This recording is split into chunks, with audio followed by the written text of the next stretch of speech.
Good morning. So I wanted to make a video for people who are new to, like, say, eBay to Amazon arbitrage, but maybe experienced in other areas of arbitrage, or maybe you're already experienced in online selling, or maybe their first thing that they're thinking about with regards to, say, online business is online arbitrage. So anyways, I wanted to make a video with the 10 basics of online marketplace arbitrage to sum up this business model, to make it a clear decision for people who are thinking about getting into this type of business model. So yeah, I'm trying to give you a simple, clear overview of the systems that go into eBay to Amazon arbitrage. This is so that you can wrap your head around the business model, decide if it is right for you, and start planning so that you can start acting and moving along and progressing. So I'll go over the 10 basics real quick before I get into them. So number one is space and equipment necessary. I think that's pretty clear. You're going to need somewhere to receive and send packages, as well as a computer to work on. Deciding your minimum ROI, that's deciding your bottom line when you are looking for products, deciding how much money you want to get out for how much money you're going to get in, how much money you want to get out for how much money you're going to put in. And number three is finding products.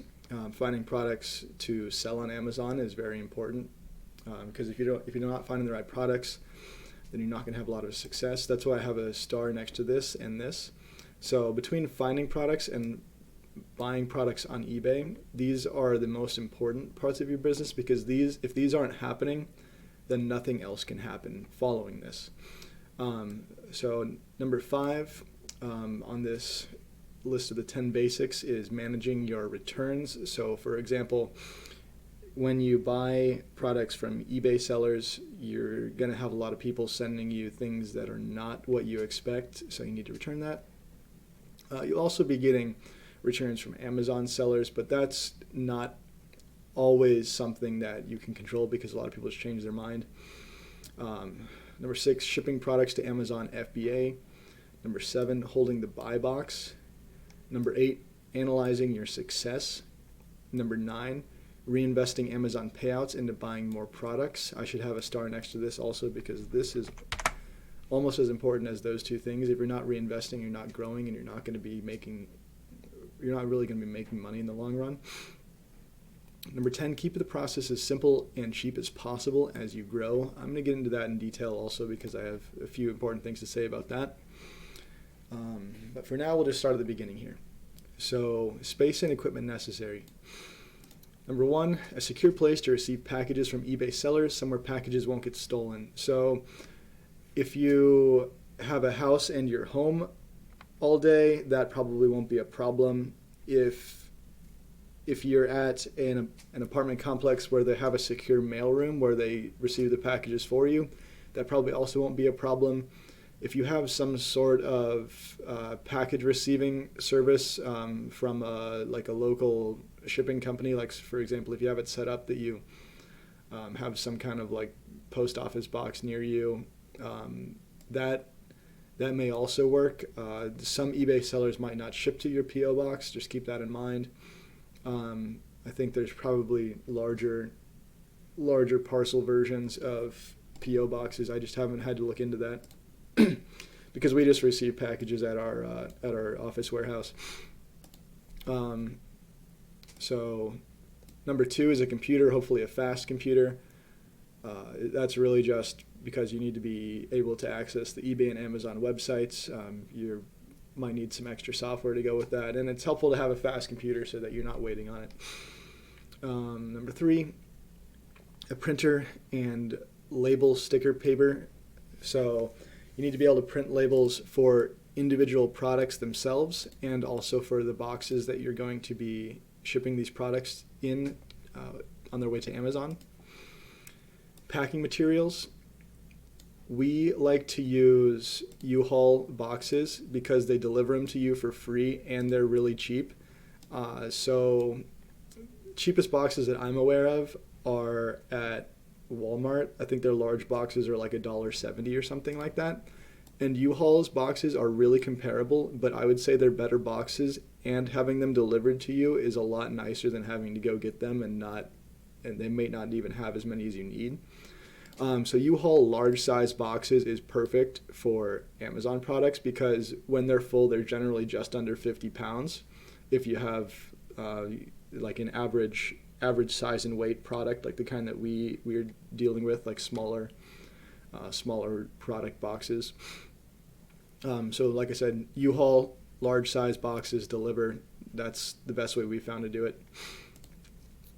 A way to get box products to UPS. So once you box up your products, and by the way, I should mention that when you're first starting out, you're not going to be sending 50-pound boxes. You're going to be sending just a couple small boxes most likely, maybe even one. So a way to get box products to UPS, we use a van. We just load it in the van and drive it there. You can also have them pick up, but if you're doing small quantities, they will be reluctant to do that until you're doing a little bit more than that. Like I said, we just deliver it ourselves. Then a way to get returns to USPS. So eBay buyers are going to sell you junk sometimes, so you need to return it. So you either will be taking returns to USPS, or you will be having them pick up from you, which is what we do. We just have a bunch of USPS returns ready, and then whenever our local guy stops by, he picks those up, as well as our other shipments, because we have an eBay store as well here. So software optional, but super helpful, especially as you get larger. Our software is LacROI. This is pretty much instrumental to our success.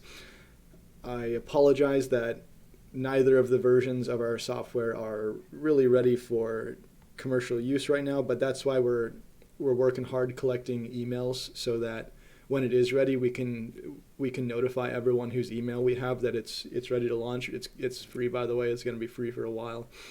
So yeah, anyways, we have two proprietary softwares that really help us in finding products and buying them in bulk. And like I said, we would have nowhere near the success that we have right now if we didn't use our own softwares.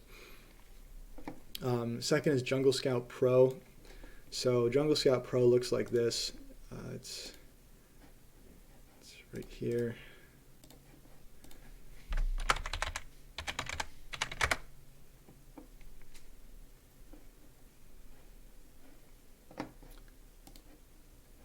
So you pop this up, and it gives you information about this product and similar products sometimes.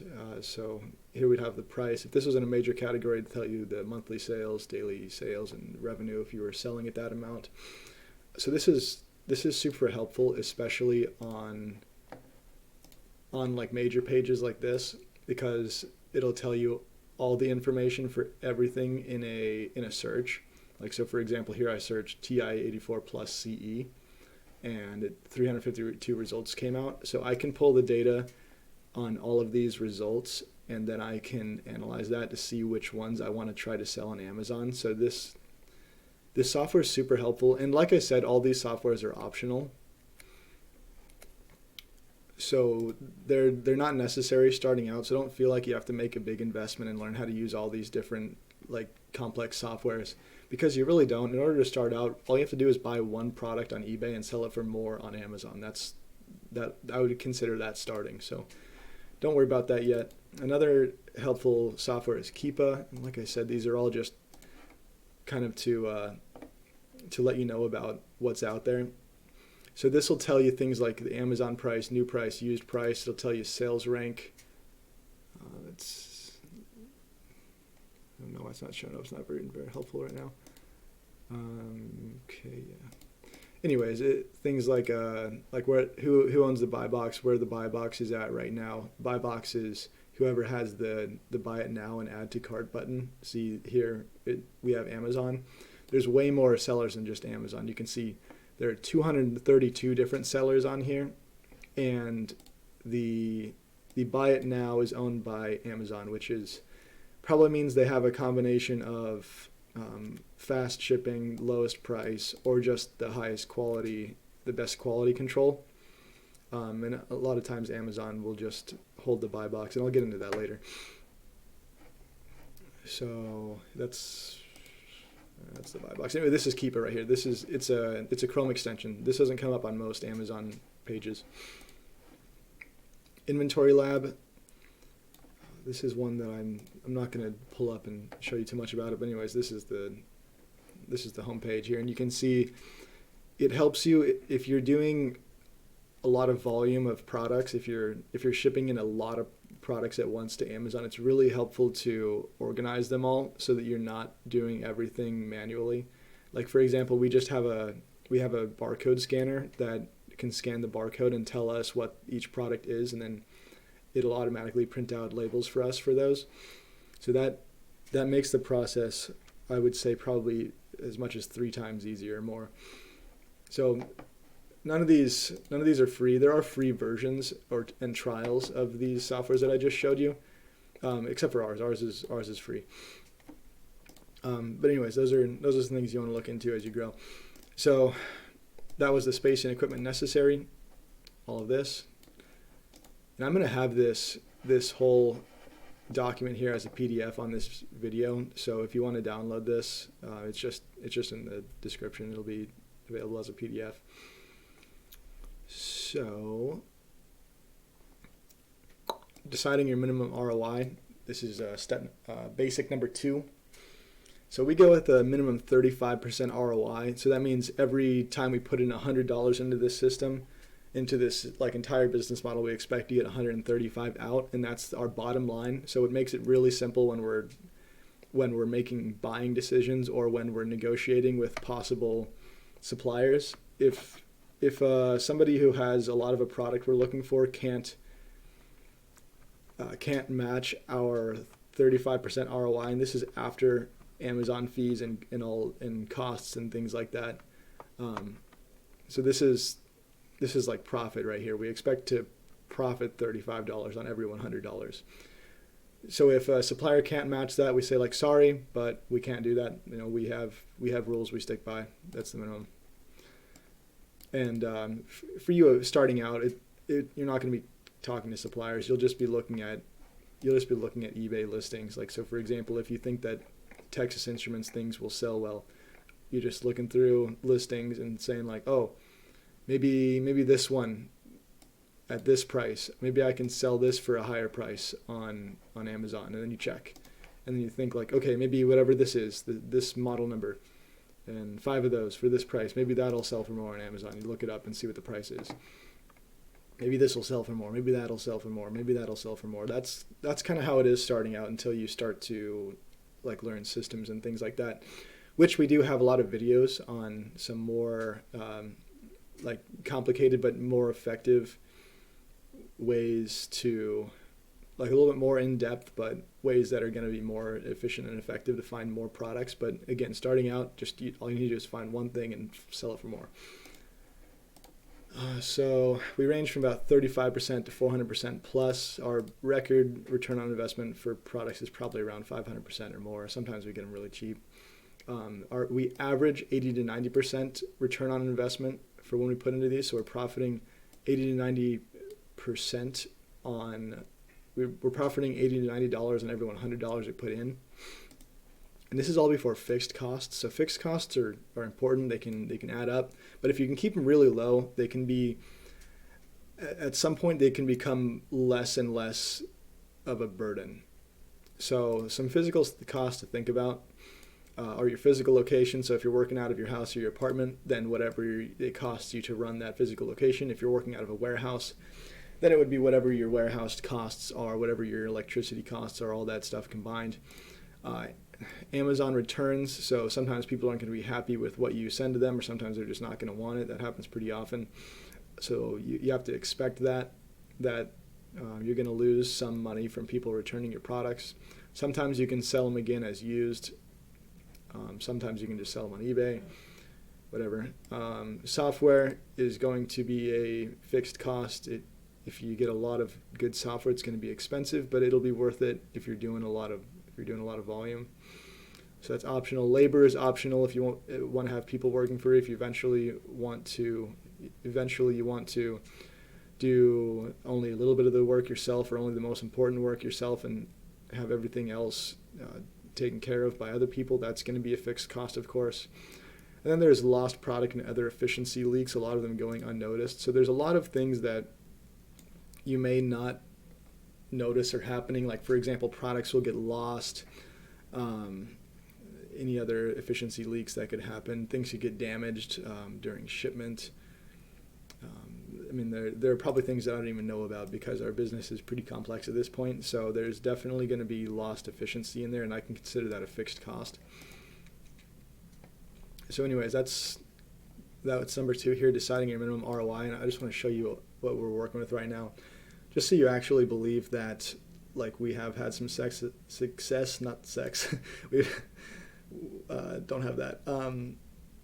We've been having some success at this. So last 30 days, we've done almost 148,000 in sales. By the end of October, we'll probably be, I would guess, around 170,000 or so in sales.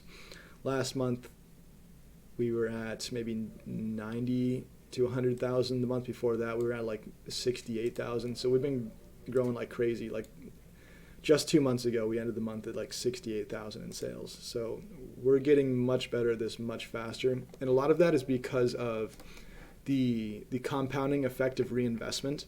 So I'm going to get into that at the end here. But reinvesting Amazon payouts into buying more products. So if I make if I put in $100 and I make $150 on that, then I have $150. Then if I put in that $150 and I make that same 50%, I make $75. Now I have $225. If I do half of that again, I'm at like $335 or something like that. Half of that again, I'm at like $480. Half of that again, I'm at like $720. Half of that again, I'm at like, I don't know, $1250, something like that. And it starts to grow exponentially as you keep reinvesting your profits that come out. So that's extremely important in order to have a growing business like we have right now, is finding some way that you have like a feedback loop where your returns are feeding back into the thing that's making you money.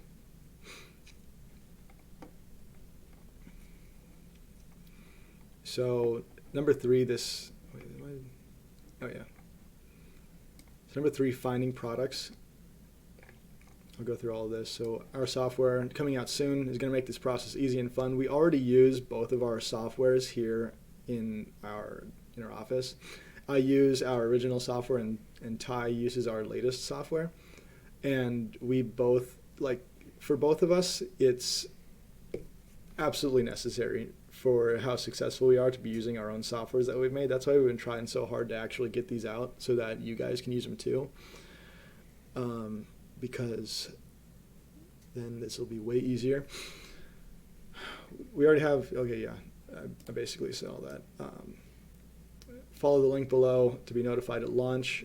What I'm going to set up after this video is a link to our email, our email notification list or whatever, and on that same page you'll be able to download this PDF. So just check that out after this video, or right now, whatever.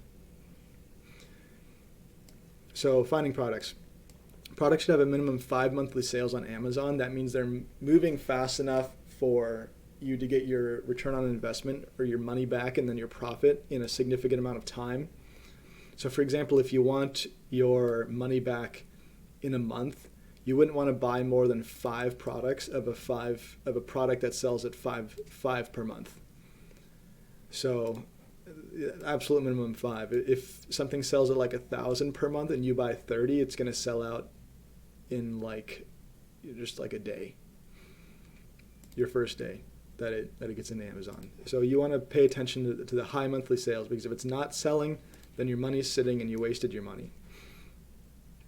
Buy box price of $50 or more on Amazon. I found this to be like the minimum that I like to work with, and that's because it's hard to find products that are, so at $50, a $50 Amazon price, I don't want to pay more than around $25 for that product. And a lot of these products, if they're of an average size, will probably cost like $12 to ship.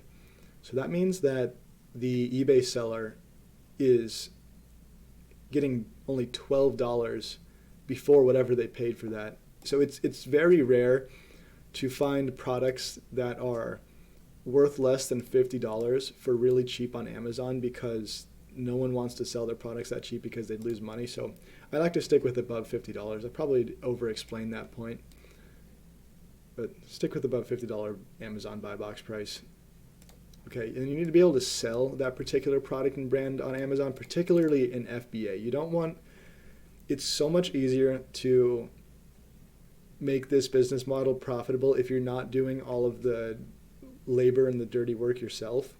So if you were FBMing this or fulfilling this by merchant, that means shipping and doing the customer service yourself, you wouldn't be able to focus on the numbers. You wouldn't be able to focus on buying the right products. You wouldn't be able to focus on your systems, because you're basically a warehouse that's doing its own fulfillment. And Amazon actually does this really cheap. So you want to make sure that you're actually allowed to sell these products and brands from Amazon. And you can do that on your Amazon Seller Central account. If you don't have one, it's really easy to figure out how to check to see if you can sell a brand. I'm not going to show you right now, but it's so easy. Just if you want to figure it out, just do a Google search and you'll find a bunch of people telling you how. So a few methods of finding products would be searching brands on eBay. Eventually you'll find brands that have a lot of products that work well for arbitrage. Like, for example, say you have a suspicion that this brand works well. Then what you want to do is you just want to look through them and keep checking them on Amazon and seeing if they are at a price that's high enough for you to sell these here. So this is a Chrome extension that I think is super helpful for this. AMZ Scout FBA calculator. Now, so we see the buy box price is $119, so we pull this up. This is how this works. So it shows the correct buy box price of $119. Sometimes you have to change this. But let's say you find one on eBay for $70 and $20 shipping, so that's a total cost of $90. This will tell you your return on investment after Amazon fees. That's really important that you calculate these into this. So that's a 9% return on investment. So I would never buy that at $90, personally, me. So let's see if it was $70 total. Let's say it was $65 and $5 shipping. So that's just a total of $70. Now we're getting in the range that I would actually want to think about buying this. I would still like to get it as cheap as possible. I mean, shit, I would love to get it much cheaper, like $50. If I could do that, that'd be awesome, because I'm almost at 100% return on investment, which is not uncommon for us. So anyways, that's how this works. So if you were to find something, type whatever, let's see. All right, so type this model number in on Amazon and then type in this price. So that would be $11 and $5.30. So that'd be $16.30. So let's say that product goes for $100. I don't know if it does. I highly doubt it does. And we pay $16.30 for it. That's a 406% return on investment. So that's how you figure out if you want to buy these things, and you can check them all out and see what the price is looking like, what the Amazon price is looking like. That's where you'll start from. Okay, then method 2, our LacROI extension, coming out soon. Basically what our extension is going to do is it's going to give you almost like a stream of consciousness of random viable products that if you find them at the right price, they'll be fine to sell on Amazon. So it'll basically be like picking a category or picking a brand or even picking a product at random. It'll search a viable product for you on eBay. So random viable product. And then whatever, it's obviously not going to search these words. It's going to just pull one random, and then it'll search that product. And then you'll be able to go through and it'll tell you on screen whether or not this particular listing is at a good ROI or not, based on your ROI desires. And obviously we'll have we'll have videos on and like tutorials on how to use that and stuff, and we'll make a much bigger deal about it when it's ready to come out, but I figured I'd explain that. Okay, and then there's Jungle Scout filtering of Amazon listings. That's not a very good way of describing it, but I can kind of explain it better here. Okay, so yeah, this is what I mean by that. So when you're using Jungle Scout, you can pull up a lot of data on a lot of different a lot of different products,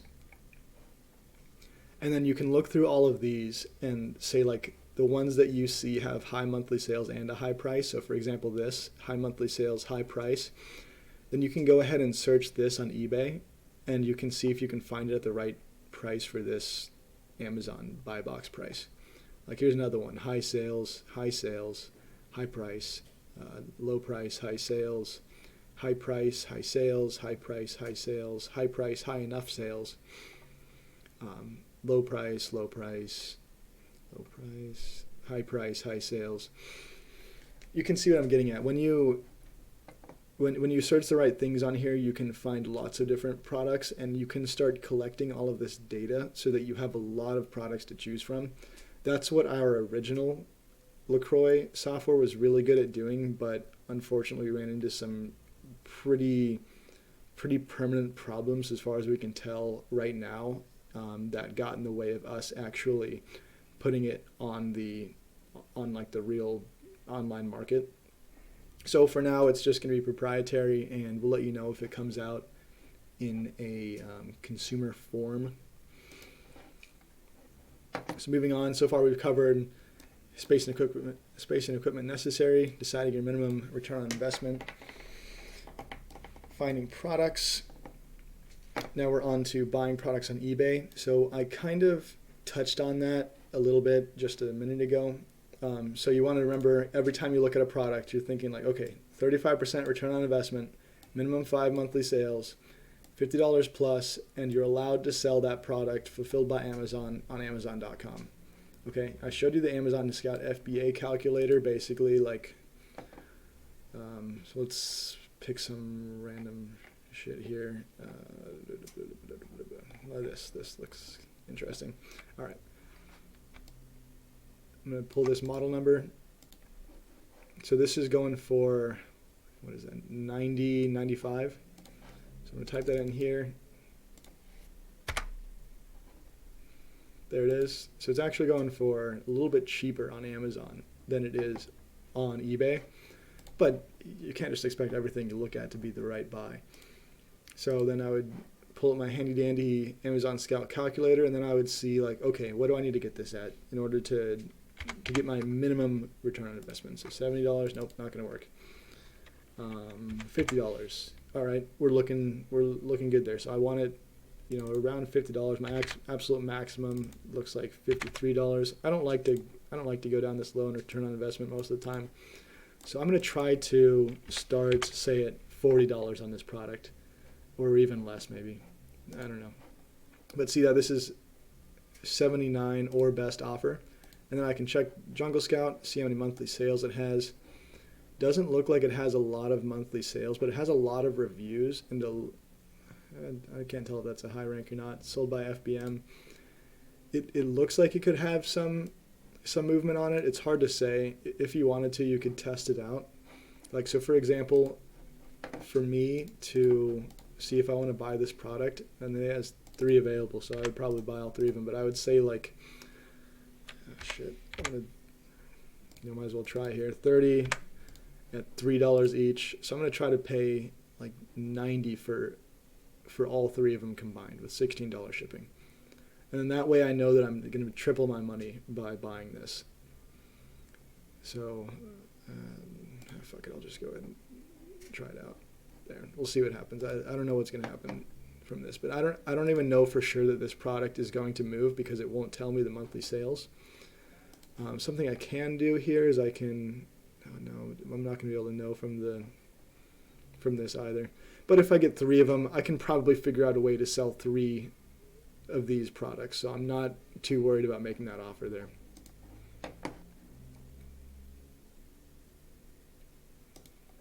So anyways, that's how FBA Scout Calculator works. There are different kinds of offers on eBay. So there's buy it now. You can make offers, which is what I just did. I made an offer on a product that had a higher price. Then there's bids, and by that I mean auctions. And there's lots and bulk purchases. So for example, say this said like SanDisk lot of 10 for this price. Then I'd be like, okay, I would divide the price by 10, and that's how much it would be. It'd be like $9 each, and that would be a good price for that, especially because I'm buying it in a bulk lot. So that's just to give you an idea of what kind of things you're gonna see on there. So like there's fixed price, and there's offers, bids and auctions, lots and bulk purchases.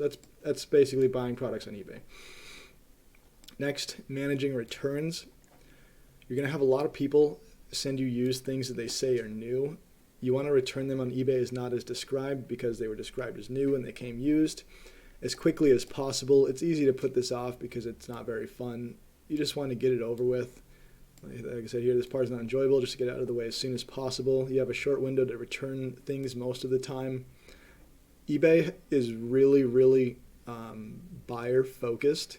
So you can almost always get your money back if you're not happy with what someone sent you. So for example, if I bought this and then they came like not in the original retail box, and they were like, like kind of shitty and like had like hair and scratches on them, and it was like obvious that they had been used, then I would send them back and just be like, all right, screw you for saying this product was new and selling me a used product. That's just kind of what you have to do. So, all right, it's 6, shipping products to Amazon FBA. So you want to determine the best listing for a product. So for example, this particular product, this model number right here, it could actually have different listings of the same product where one sells faster or at a higher price, and you want to pick that listing. So let's go ahead and search this and see if anything, we already did search that. Okay, so like if we look here, that's the one that we saw. Okay, so this particular one doesn't have different listings of the same model number, but it is possible that they do. So you want to find what the best listing is to put your particular products in, and you can even make new listings if you want to. That's a little bit more advanced, and that's something I don't even know if I'm going to talk about on here because it's not directly related to eBay to Amazon arbitrage, or at least it's not necessary. So moving on, low sales rank in a major category. So this is, let's check the category here. So internal, I don't know what the rest of that word is, but I don't know, internal solenoid, let's say that's what it says. A low sales rank in a major category. So this is actually not a major category, but some of these things that are related that come up here have pretty low sales rank. So you're looking for low sales rank and major categories. That's a good sign of a product that's selling well. And if there's people competing in them, then they probably sell well as well. Like this one, 32 people trying to compete over one product means that I hope it would be a good product if 32 different people are trying to sell it.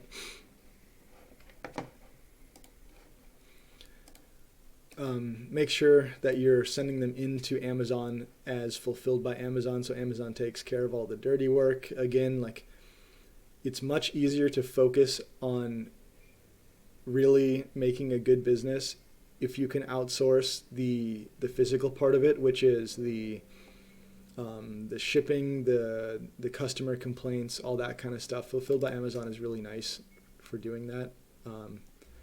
And their fee is not that expensive. It's like on average it's $4 plus somewhere between 8 and 15%, which you might not even be able to train your own labor to be that efficient in packing, shipping, and responding to customers, things like that. Okay, shipping using the Amazon interface. I'm not going to give you a detailed description on how to do this. But basically, you're adding listings into your Amazon Seller Central account, then following the shipping to FBA steps. You can easily find these online and on Amazon. It's not a hard thing to learn how to do. This is kind of what the page looks like here. So these are shipments we've sold in, that we've sent in. You can see in the past, just like 3 days ago, we sent in, what is that, about 200 different products. Looks like earlier this week, or maybe that was the end of last week, we sent in looks like almost 500. In October, we've sent in, probably like 1,000 products. I'm not going to do the math right now. Shipping using inventory labs, again, this is something that I touched on earlier. It makes Amazon shipping much more streamlined for bulk. So if you're shipping hundreds of products a week, you might want to look into this. It'll be worth it. Helpful, though not free software that expedites this process. Helpful if you're shipping large quantities. Now, number 7 is holding the buy box. Now, this is really important because you have to have the buy box in order for your products to sell at the expected rate that you want them to sell at. So this particular product doesn't tell us the monthly sales. Let's find one that does. No, none of these do. This one, okay. This product right here, we're going to check this out. So we saw right there, we see this product has 81 monthly sales, okay? But it's 81 monthly sales from this person. The person who has the buy box gets the vast majority of the sales, because whoever is looking at this are going to be like, okay, this is the product, that's the price, okay, I'm going to go ahead and add it to my cart. And whoever is Amazon's choice of like the best, cheapest person gets that sale, because this right here like is literally the buy box. But you can see there are 105 other people competing for this. So that's why you need to know, okay, I have the absolute lowest price that's fulfilled by Amazon. FBA, fulfilled by Amazon, that's what FBA stands for. So if we check out the competition here, oh, that's interesting. I think this is a new little whatever tool here that it comes out instead of taking you a different page. So let's only look at the new. I only like selling new products. So here's the best new price, and here's the second best new price, and the third best, and the fourth best.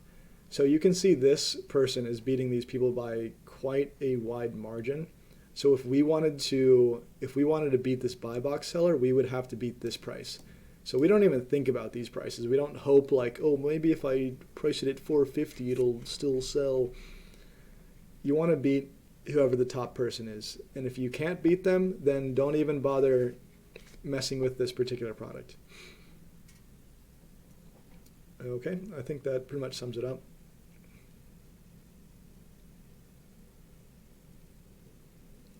And see, these actually ship from these people. So these are fulfilled by merchant.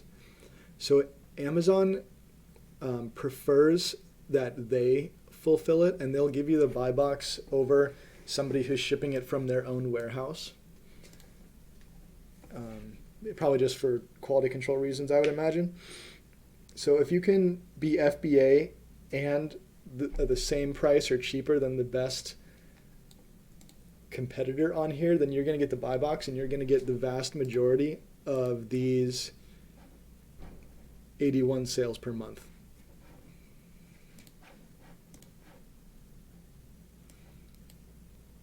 That was that. Adjusting price to compete. You're going to be doing that in your Amazon Seller Central. You'll see that in inventory, in your inventory options in your Amazon Seller Central, that you'll be able to change prices, because sometimes if you beat somebody by, say we beat this person by 1 cent, we make it $399.98, then they might go $399.97.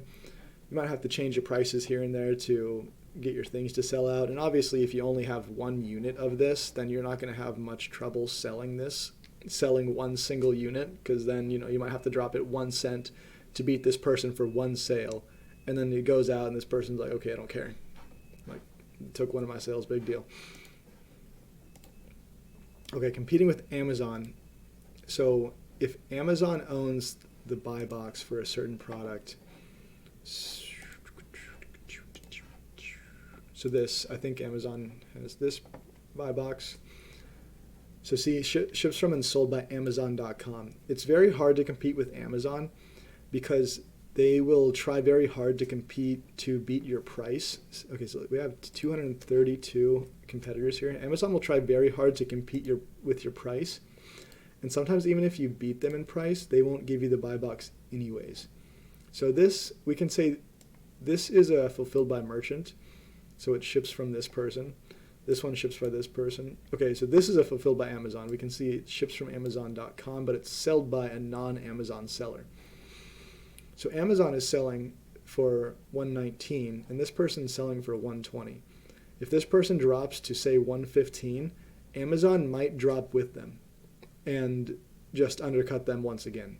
So Amazon will do that very often, but it is possible to compete with Amazon, generally at a small scale or a large scale.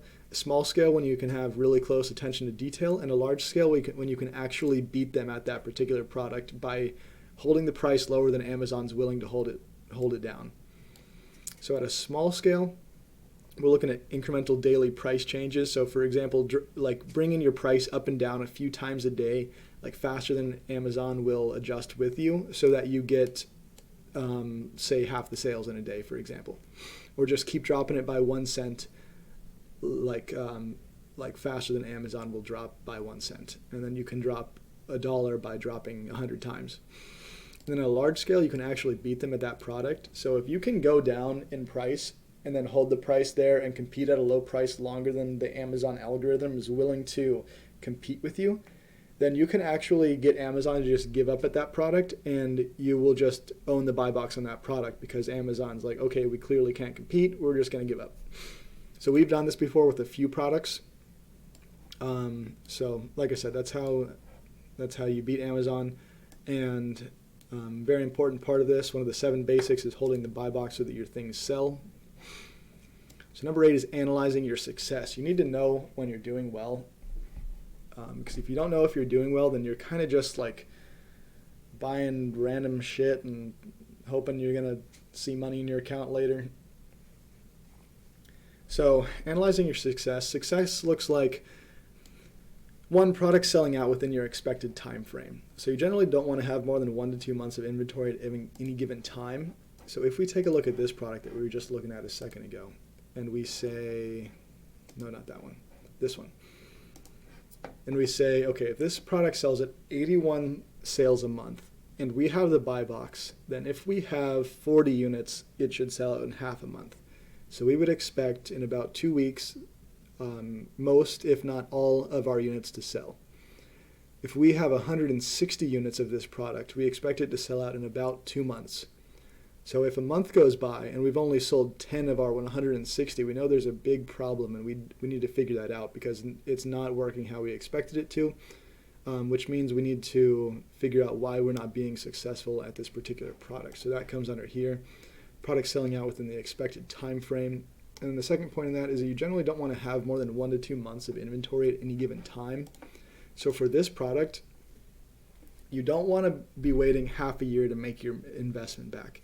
So if you're holding stock of this product, you probably don't want to ever hold more than 160 units because that's how much is going to sell out in 2 months. So say I buy these at half the price. I buy them at $200. I buy 160 units at $200. It's like $32,000. It's $32,000. And they sell for double that, so we'd be making $64,000 in revenue from that. So we would, I hope I'm doing the math right there. 200 times 160. Yeah, that's right. So if we spend, what did I say it was, 32,000, and we are hoping to make 64,000 from it. So we spent 32,000 in a month. We would get 32,000 back. So we would make our we would make our initial investment back in 1 month, and then the month after that, we would make another $32,000. So that's why you don't want to be sitting on a whole bunch of product, especially product that takes a while to make your money back on, because you're negative until the first month. And I'm probably over explaining this. I need to get moving on here. So another point of success would be having low return rates. So for example, not buying crappy products on eBay and having to return them. That would be a bummer, to spend all your time just returning bad buys you made. And low return rates on Amazon. So if you're sending low quality things into Amazon, you're going to have high return rates from customers not being happy with what they're getting. So number 3 out of the analyzing your success point is you want to have low mistakes in your listing, your shipping, and your buying. So listing mistakes is listing items in the right product listing, the right ASIN, and at the right price. You don't want to accidentally buy something for $60 and then sell it for $70 because you put it in the wrong listing, or because you just input the wrong price. Now, shipping. So for example, mistakes in shipping would be putting things in the wrong box, mislabeling boxes so they're going to the wrong Amazon warehouses around the country, not putting on your labels securely enough so that they fall off and then they just get lost. I mean, shit, if you lose like one 50-pound box of products, you could lose like $5,000 just like that, just because no one knows where it should go. So then there's buying mistakes. That's just basically buying a product that doesn't sell well, or buying a product that is clearly not in good condition in the pictures, but you buy it anyways, or buying a product at too high of a price because you're a little overzealous on wanting to get that particular product. These are some possible buying mistakes. Number 9, reinvesting Amazon payouts into buying more products. So this is really important. Say we put in $100,000 into Amazon 1 month, and we get out $150,000 in cash from that. If we went and we spent that $150,000 in cash, we would have no money to buy products that would pay us out the next month. If we spend our returns, then we have nothing and we're starting over again. Now, if we spend too much of our returns, then we're growing so slowly that we kind of stagnate. So it's really important. I'm just going to actually talk through these things. So Amazon pays you your returns after their fees every 2 weeks. So every 2 weeks, you'll get however much your sales is minus the Amazon fees. So say you're selling $100,000 every 2 weeks. Amazon fees are $18,000. You're receiving $82,000 every 2 weeks. Now then, say your overhead to sell that is $10,000 every 2 weeks. Now you have $72,000 left. You could take this and you could, I don't know, go spend it on some dumb shit, or you could use it to buy more Amazon inventory so that you continuously make money here. And if you want to pay yourself a salary, fine, pay yourself $5,000 out of that, then reinvest your $67,000 so that you're making even more money the next month. You need to keep reinvesting to go to the point that you're making a significant profit. At first, if you're only buying a $100 product and getting $150 back, obviously you can't spend that $150 because then you have $0 and you have to try to invest your $0, which doesn't make any money. Spending all of your proceeds will put you in a cycle of continuously starting over. Spending a large amount of profits on yourself will slow growth or cause a decline in the amount of money you make. So you need to be careful that you're putting in, like once you get to a point that you're making enough profit that you're comfortable with, you need to make sure that you're putting enough of your cash that comes back from Amazon back into buying products so that you have the same sales the next month. Or even better, putting more than that of your cash coming back into buying products for Amazon so you have even higher sales the next month and you have even higher profit the next month.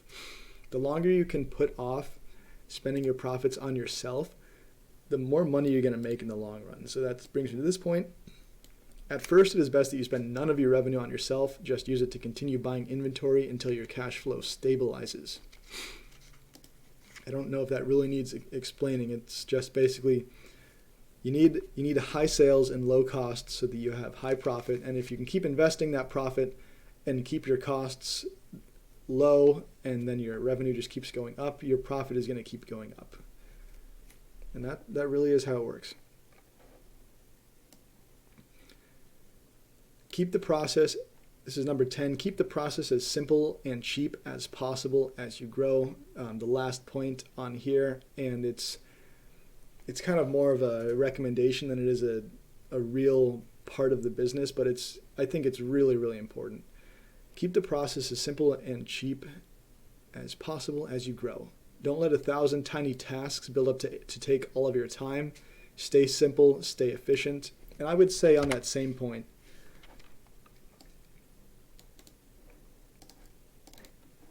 I'm just going to switch this. 1,000 tiny purchases build up to take all of your revenue. So same thing, same concept, different unit. Now it's money instead of time.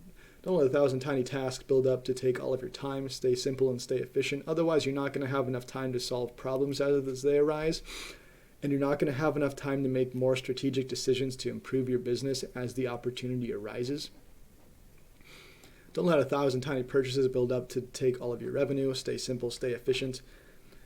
Basically, don't buy a bunch of stuff that seems kind of cool, someone's trying to market you something that might be a little bit helpful, but it's not necessary at all, and it takes your fixed costs up 30%, or you want to hire 3 more people so you don't have to do anything at all, but that triples your fixed costs, and you really spend all your time trying to get people to do their job right, but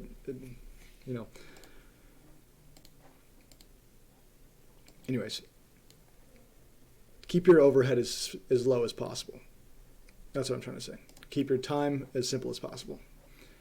Don't try to sell new on Amazon. Don't try to sell new, used, freight, and FBM all on Amazon, and run a store on eBay, OfferUp, and Poshmark, all of that at the same time. Success at this comes at honing just 1 or 2 specific business models. So if you're going to do new FBA arbitrage, do new product FBA arbitrage. If you want to become an expert at used FBA arbitrage, become an expert at used FBA arbitrage. If you want to become an expert at FBM, fine, do that. I don't like FBM. But anyway, stick to something simple. If you try to do a whole bunch of things, you're going to make 10% progress at all of them, and 10% isn't enough. 10% in all of them together isn't enough to create any kind of meaningful income for yourself. It just creates a big headache, and it creates too many things for one person to think about, and you're going to get nowhere. It's much better to just focus on one thing and make 1,000% progress than 10% on 10 different things. I know that math doesn't make sense because 10 times 10% equals 100, and 1 times 1,000% equals 1,000. But focusing all of your time on one thing it gets you way further than just spreading your time out on a few things in terms of both skill and profit coming in. Keep your costs low. Innovate rather than increase overhead. I kind of touched on that here. It is possible to find simple solutions that can 10 times your efficiency, but only if you look for them. For example, I don't know how much inventory labs cost because it's not a huge expense for us. I would imagine it's something like a few $100s a year. But when it takes our time down from, say, 30 hours a week shipping to 10 hours a week shipping, and let's say we pay, this isn't what we pay, let's say we paid $10 an hour in labor, that's saving us $200 a week. So if this costs less than $200 a week, it's doing us a service and it's saving our team a ton of time, which I think it's saving us a lot more money and time than that. But anyways, those are some simple things. And, like incorporating things like spreadsheets, ways to organize your data, simple efficiency boosts like this can make it possible for one skilled person to do the job of 10 people who are all just trying to work harder to make things happen rather than to find major innovations in terms of efficiency. So yeah, keep your costs low and keep your tasks efficient. Don't try to do a whole bunch of things at the same time. So to recap, the 10 basics of online marketplace arbitrage. Again, this is mainly eBay to Amazon FBA. Number 1, I went over the space and equipment necessary. Main thing is having a physical location, a computer, and packed materials. Deciding your minimum ROI, I recommend 35%. You could even have a higher minimum than that. Don't forget about your fixed costs. Number 3, finding products. You mainly will be finding products on eBay using a few possible softwares and methods, or you could just do it manually to start with. It's probably the best way to start learning is to do it the old-fashioned way. There are a few things you want to look out for that make a good Amazon listing. Number 4 is buying products on eBay. You want to make sure that they match all of your qualifications. AMZ Scout FBA calculator, it's free. It'll help you double check your ROI before you make a purchase. Different kinds of purchase types on eBay. There's fixed price offers, bids, auctions, and lots / bulk purchases. You can always, for bulk purchases, you can always contact the seller and say like, hey, you're selling 10 of these. I have a feeling you have more than that. I'll buy every unit you have for a super low price, and I'll be able to get them all out at once. You don't never have to think about it again. And sometimes people like that. 5, managing returns. You're going to have people send you shitty products. Just return them as soon as possible. It's not going to be fun. Shipping products to Amazon FBA. Again, you want to look for the best listing. You want to make sure that you can actually send them FBA and that you do send them FBA so that Amazon takes care of it. You don't want to accidentally list things as fulfilled by merchant. You can either use the Amazon interface to ship, which is simple enough, up to maybe like 100 products a week. And then shipping using inventory labs, which I'd recommend using when you're doing a few hundred products a week. Holding the buy box, you want to have low price, you want to be FBA, you want to adjust price when you have to compete and make sure you're holding the buy box so you get the majority of the sales.